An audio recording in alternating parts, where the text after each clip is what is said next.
আমরা বর্তমানে বাস করছি চূড়ান্ত নির্লজ্জ এক পৃথিবীতে। এমন এক পৃথিবী যেখানে আপনার হাতের মুঠোফোন দিয়েই যে কোনো ওয়েবসাইট থেকে যে কোনো ভিডিও চালাতে পারেন অনায়াসে। পর্নোগ্রাফি ইন্ডাস্ট্রি বর্তমানে একটি $multi-trillion ইন্ডাস্ট্রি, যার উদ্দেশ্য এবং কাজই হলো আপনাদের প্রত্যেকেই যেন কোনো না কোনোভাবে এসব নোংরামির ভোক্তা হন এবং প্রতিটি নারী পুরুষ ও শিশুর সামনে এগুলো যেন উন্মোচিত হয় তা তারা আশা করে। আপনিও দেখবেন, আসক্ত হবেন এবং পরিণত হবেন আরও একজন ভোক্তায়।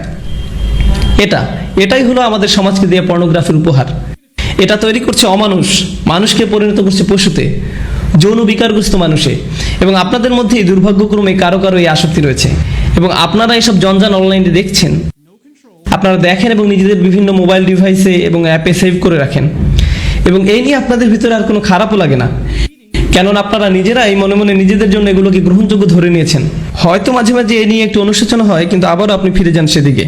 আপনি ভাবছেন অন্তত আমি তো কারো ক্ষতি করছি না, অন্য কাউকে তো দেখাচ্ছি না, নিজেই দেখছি, এইটুকুই ঠিক আছে। কিন্তু জানেন আসলে কি হচ্ছে? ভেতরে ভেতরে আপনার আত্মা নিঃশেষ হয়ে যাচ্ছে, আপনার সালাত হয়ে গেছে অন্তঃসার শূন্য। সে সময় আপনি একটু চোখের পানি ফেলতে পারেন না, কেননা আপনার হৃদয়ে আল্লাহর ভয় এতটাই কমে গেছে। কারণ হলো ওই সমস্ত নোংরামি যা আপনি দেখে আসছেন তারই ফলাফল।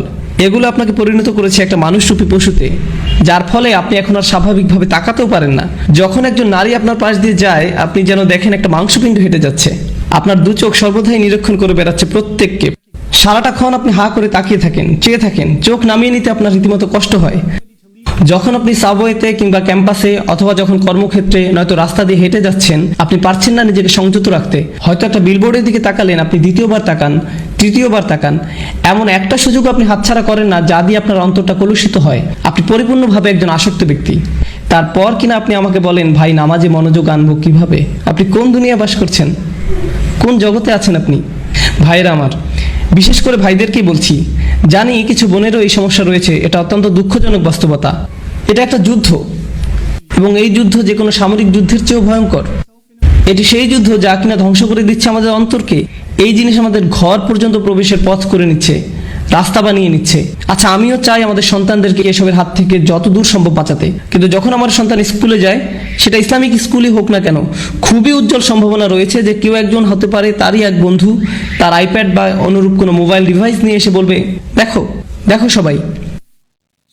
এটা খুবই বাস্তব একটা চিত্র, মোটেই কাল্পনিক কিছু নয়। এজন্যই আমাকে আমার সন্তানদেরকে প্রস্তুত করতে হবে এই কুৎসিত কদাকার জগৎ সম্পর্কে, যার মুখোমুখি তারা হবেই এক সময়। এর থেকে পালানোর আর কোনো পথ নেই, আসলে কোনো মুক্তি নেই। আপনারা ইসলামিক লেকচার দেখছেন ইউটিউবে, নিশ্চয়ই দেখে থাকবেন যে সেখানে যে কোনো ভিডিওর পাশ দিয়ে ফলো আপ ক্লিপগুলো দেওয়া থাকে, তার মধ্যে একটা না একটা বাজে জিনিস থাকবেই। আর আমার মনে হয় না এটা নিছক দুর্ঘটনা। এমন না যে সবকিছুতে আমি ষড়যন্ত্রের গন্ধ পাই, তবুও আমি মনে করি না এগুলো এমনি এমনি হচ্ছে। আর আপনাদের বেলায় আসলে কি হয়? আপনি একটা ভিডিও দেখছেন, পাশে একটা বাজে জিনিস দেখে ক্লিক করলেন, আবার আরেকটাই ক্লিক করলেন, আবার আরেকটাই ক্লিক করলেন, শেষ পর্যন্ত গিয়ে ওইসব জঘন্য কিছু একটা আপনি দেখে ফেললেন। ওয়াল্লাযীনা হুম লিফুরুজিহিম হাফিজুন। বিশেষত যখন এই লজ্জাস্থানের ব্যাপার আসে, তারা তা হেফাজত করে। ভাই, আমার জন্য কি সমাধান? আমার কি বিয়ে করে ফেলা উচিত? দেখলেন না ওই দিন যেমন একজন জিজ্ঞেস করলো, আমি কিভাবে এখনই বিয়ে করতে পারি? না রে ভাই, এই জিনিসের সমাধান বিয়ে নয়। আপনি যদি একজন যৌন বিকারগ্রস্ত হয়ে থাকেন, তবে বিয়ের পরেও আপনি তাই থাকবেন। আপনার এখনই লজ্জা না থাকে তো বিয়ের পরেও আপনার লজ্জা থাকবে না। সত্যি। আপনি ভাবছেন বিয়ের মাধ্যমে আপনার সমস্যা শেষ হবে? না, আপনার সমস্যা বিয়ে নয়, আপনার সাহায্য দরকার। আপনাকে এসব বন্ধ করতে হবে। আপনার নিজেকে এভাবে কষ্ট দেওয়া থামাতে হবে, নয়তো আপনার ভেতরে আর কিছুই অবশিষ্ট থাকবে না। কদিন আগে একটা ইমেল পেলাম একজন টিনেজ বালকের থেকে, যে কিনা পর্নোগ্রাফিতে আসক্ত। নামবিহীন ইমেল। সে লিখেছে, আমি নিজেকে মেরে ফেলতে চাই, আমি পারছি না বন্ধ করতে। আমি 11 বছর বয়স থেকে এগুলো দেখছি, আমার বাবা মা কিছু জানেন না, আমি এগুলো পড়ি আর কাঁদি। কারণ এই ছেলে তো একা নয়, এরকম লক্ষ লক্ষ মুসলিম ছেলে মেয়ের আজ এই অবস্থা, লক্ষ লক্ষ। আমাদের ওদেরকে সাহায্য করতে হবে, যা কিছু পারি তাই করতে হবে। এগুলো প্রতিরোধ করার জন্য আমাদের $1 ট্রিলিয়ন বিজ্ঞাপন ব্যবস্থা নেই। আর এটাও আমার জন্য বলাটাও বাস্তবসম্মত হবে না যে এইসব ফেসবুক, ইউটিউব, টুইটার, ইন্টারনেট এসব হারাম। এটাই বাস্তবতা। এগুলো এখন অক্সিজেনের মতো একটা স্বাভাবিক ব্যাপার। আমরা শুধু যা করতে পারি তা হলো আমাদের তরুণদের সাথে এই বিষয়ে পরিপক্ক কথাবার্তা বলতে হবে এবং তাদের শেখাতে হবে কিভাবে এইসব জিনিসকে মোকাবেলা করতে হয়, এগুলোর ফাঁদে না পড়ে। এখানে যারা প্রাপ্তবয়স্ক আছেন, ইন্ডিয়ান মুভি দেখা বন্ধ করুন ভাই। আপনি কেন এসব লেকচারে অংশগ্রহণ করছেন? কথা বলছেন সালাত নিয়ে, সালাতের গুরুত্ব নিয়ে, অথচ নিজেদের সংযম ধরে রাখতে পারছেন না। মা, মেয়ে, স্বামী, স্ত্রী, বোনেরা মিলে একসাথে যা ইচ্ছা দেখছেন, কি না দেখছেন। আল্লাহ, থামুন, বন্ধ করুন এসব, থামুন। ওয়াল্লাযীনা হুম লিফুরুজিহিম হাফিজুন। তারা তাদের লজ্জাস্থান হেফাজত করে। লজ্জাস্থানের হেফাজত করা মানেই যে ব্যভিচার জিনা না করা তা কিন্তু নয়। এর মানে সেই সকল জিনিস থেকে বিরত থাকা যা আমাদেরকে ওই প্রলোভনের দিকে ধাবিত করে। তারা লক্ষ্য করে, তারা রক্ষা করে, তারা জানে লজ্জাবোধ হুমকির মুখে পড়ে, তারা বোঝে কিসে তাদের দুর্বলতা এবং আকাঙ্ক্ষা চাহিদা সম্পর্কে। এই তীব্র আকাঙ্ক্ষা আসলে আল্লাহ আমাদের মধ্যে দিয়েছেন এবং সেটা আল্লাহ দিয়েছেন সঙ্গত কারণেই। তিনি এটা করেছেন আর সবার মধ্যে এই চাহিদা আছে, এটা বলতে আমার কোনো দলিল প্রয়োজন নেই। জানি আমি পুরুষ মানুষ যারা এখানে আছেন প্রতিদিন প্রতিনিয়তই আপনাদের সবাই এই চ্যালেঞ্জকে মোকাবিলা করছেন। বিশেষ করে এরকম একটা শহরে, অন্তত টেক্সাস আর একটু বেশি রক্ষণশীল, অনেক বেশি না কিছুটা বেশি। কিছু শহরে অন্তত এসব কুরুচিপূর্ণ বিলবোর্ড বা এ ধরনের জিনিস বসানোর অনুমোদন দেওয়া হয় না। আসলে তারা বিলবোর্ড টাঙানোর অনুমোদন দেয় না, কিন্তু সেটা হয়তো দ্রুতই বদলে যাবে, কেননা শেষ পর্যন্ত সাম্রাজ্যবাদেরই জয় হয়। কথা হচ্ছে আপনারা এমন এক শহরে বাস করেন যেখানে সবই আপনার সামনে উন্মুক্ত, কোনো কিছুই বাদ নেই, সব কিছু। আর আপনাদের রীতিমতো মরণ যুদ্ধ করতে হয় নিজেদের বাঁচানোর জন্য। এই অনুচ্ছেদটিতে এমনকি খুব বেশি বড় লক্ষ্য অর্জনের কথা বলা হয়নি, এখানে কেবল ন্যূনতম অংশটুকু এসেছে। আগেই বলেছি আপনাদের, তাই না? এগুলো হলো ন্যূনতম, যা না হলেই নয়। আমাদের ন্যূনতম কর্তব্য হলো যে আমাদের যাবতীয় নির্লজ্জতা, ব্যয়াপনা থেকে নিজেদের বাঁচিয়ে চলতে হবে, নিজেদের ভেতরে এই প্ররোচনার বিরুদ্ধে যুদ্ধ ঘোষণা করতে হবে। আর আমি জানি আপনাদের কেউ না কেউ আছেন যারা এসব বন্ধ করার চেষ্টা করছেন, তারপর আবার ফিরে গেছেন, আবারও চেষ্টা করছেন, আবার ফিরে গেছেন, বারবার ফেসে যাচ্ছেন এই চক্রান্তে। জানি আমি অনেকেরই এমনটি হচ্ছে। আপনারা যুদ্ধ করে যাচ্ছেন এর সাথে, তবে হাল ছেড়ে দিবেন না। আর সেজন্য যা প্রয়োজন করুন, কখনো একা থাকবেন না, সব সময় ভালো বন্ধুর সাথে থাকুন, লাইব্রেরি চলে যান আর সেখানে পড়াশোনা করুন। এমন কোথাও চলে যান যেখানে আপনার আশেপাশে আরো মানুষ থাকবে, কারণ আপনি যখনই একা থাকেন শয়তান আপনাকে একা পেয়ে বসে। আর আল্লাহর ভয় যদি আপনার মনে যথেষ্ট না থাকে, তবে অন্তত মানুষের ভয় যদি কাজ হয়, অন্তত নাই হমার চেয়ে তো কানামামা ভালো। আপনারা জানেন এসব কথা অন্যখানে আমি আগেও বলেছি, বাবা মায়েদের আরো বলছি, যদি আপনার বাসায় কম্পিউটার থেকে থাকে দয়া করে সেটা ল্যাপটপ না হয়, বাসার ডেস্কটপ রাখুন, আর মনিটরটা যেন বড় হয়।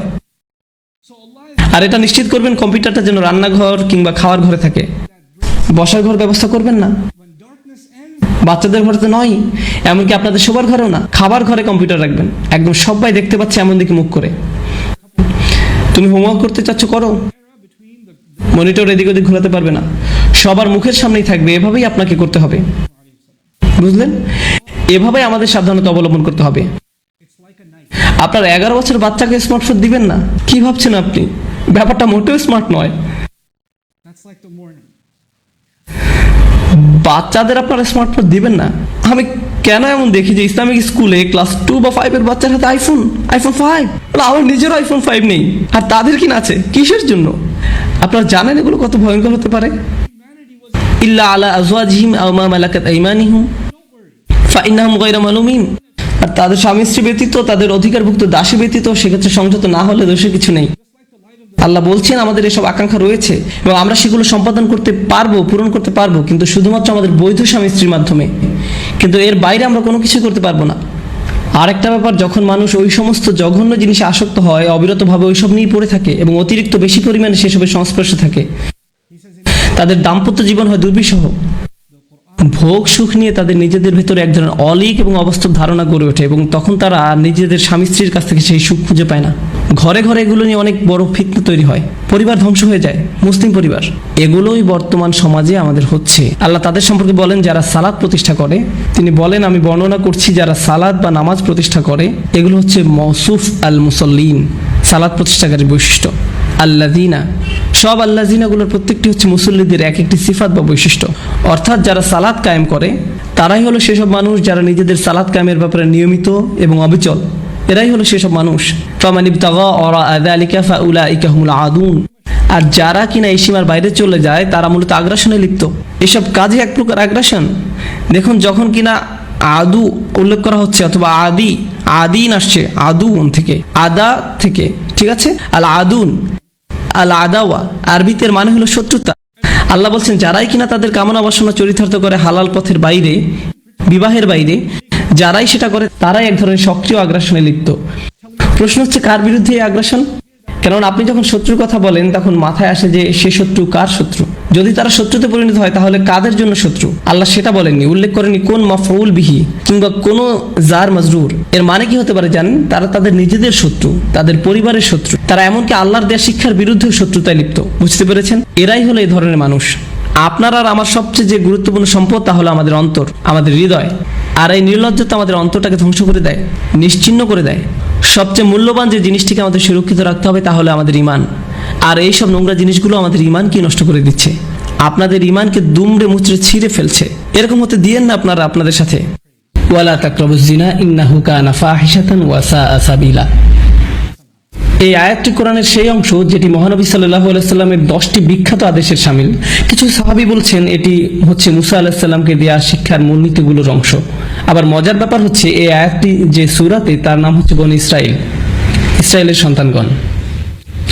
যাই হোক, এই বিশেষ আয়াতে আল্লাহ বলছেন তোমরা জিনা বা ব্যভিচারের নিকটবর্তী হও না, এটির ধারে কাছেও যেও না। তিনি এটা বলেননি লা তাজিনু, তোমরা ব্যভিচার করো না, ব্যভিচার করতে যেও না। তিনি বলেছেন তোমরা এর ধারে কাছেও যাবে না। অন্যভাবে বলা যায় এটা একটা কাজ এবং অনেকগুলো ছোট ছোট আচরণ যেগুলো কাজটির দিকে নিয়ে যায়। কাজটির একটি পরিধি আছে যা চারপাশে ঘুরতে থাকে এবং আপনি কাজটির ধারে কাছেও যেতে পারবেন না। যেই সংবেদনশীলতা নিয়ে কোরআনের ভাষা আল্লাহ রাব্বুল আলামিন ব্যবহার করেছেন, আমাদেরকে সেই ভাষা বুঝতে হবে যাতে আমরা আল্লাহর বিজ্ঞতার তারিফ করতে পারি এবং বুঝতে পারি কিভাবে তিনি আমাদের পরামর্শ দিচ্ছেন যাতে আমরা সমস্যাগুলো উতরে উঠতে পারি। আল্লাহ আযজা ওয়া জাল্লা আমাদেরকে বলছেন কিছু কাজ আছে যা করা হারাম নয়। আপনি এই কাজগুলোর দিকে আঙুল উঠিয়ে বলতে পারবেন না যে এই কাজগুলো করা ভুল, কিন্তু যখন আপনি এইসব কাজে যুক্ত হয়ে পড়বেন তখন মহাকর্ষীয় ক্ষেত্রের একটা টান অনুভব করবেন যেটা আস্তে আস্তে একটু একটু করে আপনাকে অবশেষে হারাম কাজের দিকে টেনে নিয়ে যাবে এবং অবশেষে কাজটা আপনাকে দিয়ে করাবে। আপনারা জানেন শয়তানের বিষয়ে আমরা একটা জিনিস জানি, আমি লক্ষ্য করেছি যে শয়তান অত্যন্ত দূরদর্শিতা সম্পন্ন। সে একবারে আপনাকে ধরে না, সে আপনার কাছে আসবে এবং আস্তে করে একটু একটু একটু একটু করে আপনাকে পথভ্রষ্ট করবে যতক্ষণ না পর্যন্ত আপনার চরিত্র নষ্ট করতে পারে। শয়তান আপনার কাছে একবার এসে আপনাকে দিয়ে খারাপ কিছু করাতে পারে না। আপনারা জানেন আদম আলাইহিস সালামের এবং হাওয়া আলাইহিস সালামের গল্পেও, ইনশাআল্লাহ আমরা যখন সেই গল্পে যাব ওই গল্প থেকে কোরআনের জ্ঞান সম্পন্নতা সম্পর্কে আমরা জানবো। যেভাবে শয়তান অগ্রসর হয়েছিল সূরাতুল আরাফে এটি বলা হয়েছে, শয়তান অবিরাম ভাবে সেটা একবারই করেনি। ধরুন শয়তান আসলো এবং বলল হেই দেখো গাছটা কি চমৎকার, তাই না? এরপর সে চলে গেল। না না না না, সে এমনটা করেনি। সে চরমভাবে নিরন্তর ছিল। সে একটু একটু করে পথভ্রষ্ট করেছিল এবং তাদের মনের মধ্যে এমন এক ধারণা গেঁথে দিয়েছিল যতক্ষণ না তারা মনে করেছিল এটা তাদেরই অভিপ্রায়। আপনারা জানেন, এবং যখন মানুষ শয়তানের কথা শুনতে শুরু করে, এটি একই সূরাতে আল্লাহ বলছেন ইন্না ইবাদি লাইসা লাকা আলাইহিম সুলতান, আমার বান্দাদের উপর তাদের মানে শয়তানের কোনো কর্তৃত্বই থাকবে না। অন্যভাবে বলা যায় যেসব লোক সত্যিকার ভাবে আল্লাহর কাছে আত্মসমর্পণ করে তাদের উপর শয়তানের কোনো কর্তৃত্ব থাকে না। কিন্তু যারা আশ-শায়তানু ইয়াউদুকুম ফাকরাউ ইয়ামুরুকুম বিল ফাহশা, সূরাতুল বাকারা, শয়তান আপনাকে আদেশ করবে বেলাল্লাপনা করার জন্য। অন্যভাবে বলা যায় যখন আপনি শয়তানের কথা একটু শুনবেন আপনি তাকে একটু শক্তি দিচ্ছেন, আপনি তার কথা আরেকটু ভালোভাবে শুনবেন তো আপনি তাকে আরেকটু বেশি শক্তি দিবেন। আর আপনি যখন তার কথা অবিরাম ভাবে শুনতেই থাকবেন একসময় সে আপনাকে আদেশ করবে। আপনি নিজেকে এমন ভাবে বলবেন যে আমি আমার নিজেকে সাহায্য করতে পারছি না, আমি এটা জানিও না, আমি জানি না কি করে আমি কম্পিউটার বন্ধ করব, আমি জানি না কিভাবে প্রতি রাতে এটা হয়ে যায়, আমি জানি না কিভাবে আমি ওইখানে ওই চ্যাটগুলো করি, আতঙ্ককর ওয়েবসাইটগুলো লগ ইন করি, আমি এইসব কেন করছি, লিফটে অথবা যখন আমি রাস্তা হেঁটে যাই কেন আমার চোখ আমি নামিয়ে রাখতে পারি না, আমি নিজেকে সাহায্য করতে পারছি না, আমি জানি না কি করা উচিত। আর আপনি জানেন শয়তান আঁকড়ে ধরে, বেশ শক্তভাবে আঁকড়ে ধরে, বদ অভ্যাসযুক্ত চক্রের মধ্যে আপনাকে টেনে নিয়ে যাবে। আমরা বলতে পারি এটা আস্তে আস্তে খারাপ, আরো খারাপ এবং অধিকতর খারাপের দিকে টেনে নিয়ে যায়। আপনি যদি এটা স্বীকার না করেন তাহলে এটা অধিকতর খারাপের দিকে যায় আর এটা আপনার আত্মা একদম ধ্বংস করে দেয়। আল্লাহর সাথে আপনার সম্পর্ক নির্ভর করে আপনার অন্তর কতটা পরিষ্কার তার উপর। যতবার আপনি অশ্লীলতায় উদ্ভাসিত হন আপনার অন্তরের উপর আরো ময়লা, আরো অন্ধকার, আরো আবরণ ঢালতে থাকে এবং ঢালতেই থাকে যতক্ষণ পর্যন্ত না আপনি আল্লাহর কথা শুনবেন কিন্তু আপনার চোখে এক ফোঁটা পানিও আসবে না। এটা আসবে না কারণ আপনার হৃদয় এতই কঠিনে পরিণত হয়েছে যে আপনি যত অনাবৃত অবস্থা দেখেছেন, যত পাপ করেছেন চোখ দিয়ে সব সময়, আর আপনি এটার গুরুত্বও দিচ্ছেন না। আপনারা জানেন একটা সুন্দর হৃদয় যন্ত্রণাগ্রস্ত হয় যখন অসমীচীন কিছু একটা দেখে যা আল্লাহর নির্দেশের সাথে শামিল নয়। এটা আকর্ষিত হয় না বরং যন্ত্রণাগ্রস্ত হয়। অবিলম্বে তার বিবেক চাঙ্গা হয়ে ওঠে, অস্থিরতা বন্ধ হয়ে যায়। যখন আপনার এরকম হৃদয় থাকবে, এরকম অবস্থায় যাবেন, আপনি নিজেকে নিয়ন্ত্রণ করতে পারবেন। এগুলোর মধ্যে ভালো কিছুই খুঁজে পাবেন না, আপনার এমন কোনো অনুভূতিই হবে না। আপনার এই অনুভূতিও হবে না যে এটা ভুল। যেটা হবে আপনি কোনো বোনের দিকে তাকানোর আগে তার আশেপাশে দেখবেন যে অন্য কেউ তাকে দেখছে কিনা এবং তারপর আপনি ভালো দৃষ্টি নিয়ে তাকাবেন। দেখবেন যে আল্লাহর ভয় একদমই নেই। একমাত্র যে ভয়টা আছে সেটি হলো পাপের ভয়। পাপ ছাড়া আর কোনো ভয়ই নেই। কি ভীষণ অতিমানবিক অবস্থা এটি। আল্লাহ বলছেন ইয়ালামু খাইনাতাল আয়ুনু ওয়া মা তুখফিস সুদূর। তিনি জানেন চুরি করে তাকানো, একটু এদিক সেদিক তাকানো, তিনি এটা জানেন। আপনার একটু চাহনি, আপনার তাকানোর মানে কি, এবং তিনি জানেন আমাদের বক্ষস্থল কি লুকিয়ে রাখে। আপনারা কি জানেন আমি এই বিশেষ আয়াতটি কেন আলোচনা করছি? তোমরা জিনার নিকটবর্তী হও না, ইন্নাহু কানা ফাহিশাতান। এটা সবসময় একটা অস্থিরতা, বেলেল্লাপনা, অশ্লীল কাজ। ওয়া সাআ সাবিলা, একটা ভয়ঙ্কর পথ। আল্লাহ এটাকে একটা পথ হিসাবে বর্ণনা করছেন, ভয়ঙ্কর পথ। পথে পদক্ষেপ থাকে, ঠিক? পথ মানেই পদক্ষেপ। আপনাকে শনাক্ত করতে হবে আপনি কোন পদক্ষেপ নিচ্ছেন। এই পদক্ষেপ নিতে আপনাকে কি করতে হচ্ছে? আপনারা জানেন প্রত্যেকটা কাজের কিছু প্রক্রিয়া থাকে, কিছু চক্র থাকে। স্কুলের পরে আপনি কয়েক ঘন্টা সময় পাচ্ছেন আপনার পিতামাতা বাসায় ফেরা পর্যন্ত। আপনারা জানেন আপনি কিছু বন্ধুর সাথে ঘুরছেন যাদের কোনো মান নেই। প্রত্যেকটা সময় আপনাকে শনাক্ত করতে হবে কোন কাজগুলো আপনাকে পাপের দিকে টেনে নিয়ে যায়। আমাদের গোড়া থেকে এগুলো কেটে ফেলতে হবে। আমাদেরকে এই পথে গা ভাসিয়ে দেওয়া বন্ধ করতে হবে। ওয়াসা আসাবিলা। আমার কাছে এই আয়াতের অসাধারণ দিকটি কি জানেন? যেভাবে এটি সম্পৃক্ত করা হয়েছে। এই আয়াতের পরে আল্লাহ তাআলা বলছেন, তোমরা মানুষ হত্যা করো না। ওয়ালা তাকতুলুন নাফসাল্লাতী হারামাল্লাহু ইল্লা বিল হক। তোমরা নির্দোষ মানুষকে হত্যা করো না। আল্লাহ জিনাকে প্রথম অপরাধ হিসাবে উল্লেখ করেছেন এবং হত্যাকে দ্বিতীয় অপরাধ হিসেবে। আপনি কি চিন্তা করতে পারছেন? আপনি মনে করেন হত্যা অনেক বড় অপরাধ, ঠিক? কিন্তু আল্লাহ বলছেন যখন আপনি অন্য মানুষের মর্যাদা লঙ্ঘন করবেন, এটি হচ্ছে ফাহশা। আপনি যখন মানুষকে নিয়ে এভাবে চিন্তা করবেন তখন আপনি নিজের এবং তার মর্যাদা লঙ্ঘন করবেন। আমরা যদি কাউকে হত্যা করি, আমরা তাকে শারীরিকভাবে হত্যা করি। আপনারা জানেন তার বেঁচে থাকার অধিকার লঙ্ঘন করি, আর ওটা হচ্ছে আত্মার হত্যা, ফাহশা। আর এটি হচ্ছে শারীরিক হত্যা, ফাতর। দুই রকমের হত্যা রয়েছে। তাই আল্লাহ তাআলা আত্মার হত্যার কথা প্রথমে বলেছেন। আমাদের সবার মান এত নিচে নেমে গিয়েছে যে একটা নতুন সিনেমা মুক্তি পেলে আপনি হয়তো অনেকগুলো ট্রেলার দেখে ফেলেছেন আর নিজেকে বলছেন, এখানে মাত্র একটা খারাপ দৃশ্য আছে। ব্যাপার না, এটি একটি PG-13। যেটা আগে PG-13 হওয়ার কথা ছিল, এখন সেটা PG। কাজে সব জায়গায় অশ্লীল দৃশ্য।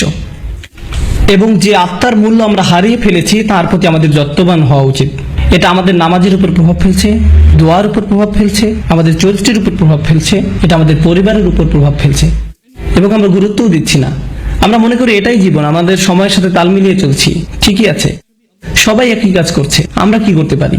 তাই আপনি যেসব ছবি ফেসবুকে পোস্ট করছেন তার গুরুত্ব দিচ্ছেন না। আমি ফেসবুক ব্যবহার করা বন্ধ করে দিয়েছি। আমি বলছি না যে ফেসবুক ব্যবহার করা হারাম, আমি ব্যক্তিগতভাবে এটা ব্যবহার করতে পারছি না। আপনারা জানেন আমি এটা ব্যবহার করি না। আমি সামাজিকীকরণের জন্য কিছু একটা পোস্ট করলাম, কোনো ঘোষণা কিন্তু কিছু একটা শেয়ার করলাম, কিন্তু কিছু জিনিস দেখে আমি খুব মর্মাহত হয়েছি যে আপনি কিভাবে এটা করতে পারেন। আপনি একজন মুসলিম এবং কিভাবে আপনি এই ধরনের ছবি পোস্ট করতে পারেন? নিজের মর্যাদা নিজেই রাখুন, নিজের পরিবারের মর্যাদা বজায় রাখুন, নফসকে নিয়ন্ত্রণ করুন। চোখ দিয়ে তাকানো, চোখের জিনা থেকে বাকি সব শুরু হয়।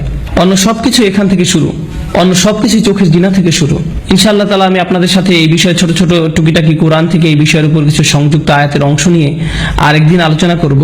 কিন্তু আজকে ইনশাআল্লাহ শেষ যে জিনিসটি আলোচনা করব তা হচ্ছে ফাহশা, যার অনুবাদ হচ্ছে লজ্জাহীনতা, উত্তেজনা, অশ্লীলতা। আরবি ভাষার কিছু নিয়ম আছে যেগুলো একই রকমের, ওয়াহাস এবং ফাহাস। ওয়াহাস মানে হচ্ছে বন্যপ্রাণী, ফাহাস মানে হচ্ছে যে বন্যপ্রাণীর মতো আচরণ করে। লজ্জাহীনতা এমন একটি আচরণ হিসাবে বর্ণনা করা হয়েছে যেটি বন্যপ্রাণীর আচরণের মতো। আল্লাহ মানবকুলকে মর্যাদাবান করেছেন। আদম আলাইহিস সালামের উপর যে শাস্তি দেওয়া হয়েছিল সেটা হলো তার জামা কাপড় খুলে ফেলা হয়েছিল। আমাদের আদি পিতামাতার জামা কাপড় খুলে ফেলা হয়েছিল। এটা আল্লাহর পক্ষ থেকে একটা শাস্তি ছিল এবং অবিলম্বে তারা বুঝতে পেরেছিলেন যে তাদের উচিত নিজেদের ঢেকে রাখা। তারা সমাজ থেকে নিজেদের ঢাকার শিক্ষা পাননি, সমাজ তাদেরকে লজ্জাহীনতার শিক্ষা দেয়নি। আপনারা জানেন আজকাল আমাদের নৃতত্ত্ববিদরা আপনাদেরকে শেখাবে যে আপনারা জানেন সমাজ আমাদেরকে জামা কাপড় দিয়েছে। এটা একটা সামাজিক যৌক্তিকতা যে আমরা ইতিহাস থেকে জামা কাপড় পরা এবং নিজেদের ঢেকে রাখার শিক্ষা পেয়েছি, কিন্তু প্রকৃতিগতভাবে আমাদের বন্যপ্রাণীর মতো থাকার কথা ছিল। আদম আলাইহিস সালাম সমাজ থেকে কিছু শিখেননি, তাকে আল্লাহ বিবেক দিয়েছিলেন এবং যখন তার কাপড় খুলে ফেলা হয়েছিল তিনি প্রকৃতিগতভাবেই তাড়াতাড়ি নিজেকে ঢাকার চেষ্টা করেছিলেন। আমাদের আদি পিতামাতা নিজেকে ঢাকার চেষ্টা করেছিলেন। আমাদের এমন মানুষ হওয়া উচিত যেন আমরা আমাদের নিজেদের ঢেকে রাখতে পারি এবং অন্যদের দিকে না তাকিয়ে অন্যদের মর্যাদা দিতে পারি। যদিও তারা নিজেদের মর্যাদা নিজেরা রাখতে না পারে, তবু আমাদেরকেই তাদের মর্যাদা দেওয়া উচিত, কারণ ওরাও আল্লাহর সৃষ্টি। এবং আমাদের নিজেদের প্রতি সম্মিলিতভাবে মানবকুলের প্রতি বেশি সম্মান বোধ থাকতে হবে, তাদের দিকে না তাকিয়ে যেভাবে এক বন্যপ্রাণী অন্য প্রাণীর দিকে তাকায়। আল্লাহ আজ্জা ওয়া জাল্লা আমাদের আধ্যাত্মিকতা বৃদ্ধি করে দিন। চলতি আত্মিক সমস্যা যা আমাদেরকে চোখ নিচে নামিয়ে রাখতে দেয় না তা থেকে সুস্থ রাখুন, এবং আল্লাহ আমাদেরকে অসৎ সঙ্গ, ওই অবস্থা, ওই সব কাজে সম্পৃক্ততা যেগুলো আমাদেরকে ভয়ঙ্কর ভয়ঙ্কর পথের দিকে টেনে নিয়ে যায় তা থেকে বিরত রাখুন। আল্লাহ আজ্জা ওয়া জাল্লা আমাদের শুদ্ধ সুস্থ আধ্যাত্মিক জীবনের পথ পরিষ্কার করে দেন এবং সহজ করে দিন। বারাকাল্লাহু লি ওয়া লাকুম। আসসালামু আলাইকুম। কোরআন উইকলি।